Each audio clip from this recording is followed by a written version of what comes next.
Hello everyone. இன்றைக்கி நம்ம பார்க்க போகிற ரெசிபி விங்டு பீன்ஸ், கோழி அவரை. இதை வச்சு சம்பல், அதாவது ஃப்ரெஷ்ஷாக குக் பண்ணாமல் எப்படி ஒரு டேஸ்டியான சம்பல் பண்ணலான்றதை பார்க்க போகிறோம். இந்த விங்டு பீன்ஸ் இதில் நிறையா விட்டமின், மினரல் எல்லாமே இருக்குது. விட்டமின், மினரல், ஃபேட் லிட்டில், இது இல்லாமல் கொஞ்சம் தண்ணி சத்து, ஃபைபர் சத்து எல்லாமே இருக்குது. இந்த அவரையில் ரொம்ப முக்கியமான விஷயம், இதில் காப்பர், கால்சியம், மெக்னீஷியம், அயன் கூட இருக்குது. ஸோ இது ரொம்ப சத்தான ஒரு வெஜிடபிள். இதை நம்ம குக் பண்ணி இதில் உள்ள விட்டமின், மினரல்ஸு, நியூட்ரியன்ஸை ஸ்பாயில் பண்ணாமல், இது ரொம்ப ரேராகவும் கிடைக்கக்கூடிய ஒரு பீன்ஸு.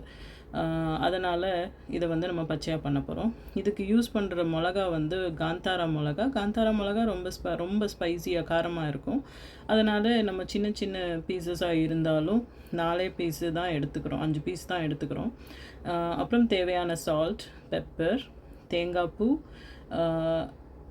திருவி எடுத்து வச்சுக்கிட்டோம், வெங்காயம், அப்புறம் ஒரு பீஸ் ஆஃப் லெமன் எடுத்து வச்சுருக்கோம். இதை ஃபஸ்ட்டு நம்ம தனியாகவே இந்த கட் பண்ண வெங்காயத்தை ஃபஸ்ட்டு போட்டு வச்சுக்கிறோம்.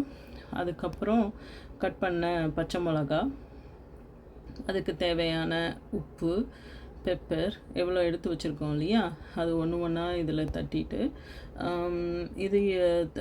அது ஈவன் தேங்காய் பூ எல்லாமே தட்டிட்டு, நான் ஃபஸ்ட்டே என்ன பண்ணிட்டேன், இந்த கோழி அவரையை கட் பண்ணி லெமனையுமே புழிஞ்சிக்கிட்டேன் இந்த சைடு. இது இல்லாமல் தனியாக கோழி அவரையை தனியாக கட் பண்ணி உப்பு மட்டும் போட்டு கையில், இப்போ நான் எப்படி பெசறேன் இந்த வெங்காயத்தை, அதே மாதிரி பெசரி எடுத்து வச்சுக்கிட்டேன். எதனால் அப்படின்னா, நம்ம கை சூட்டால் அந்த இதில் உள்ள ஒரு பச்சைத்தன்மை இருக்கும் இல்லையா, அது போயிடும்.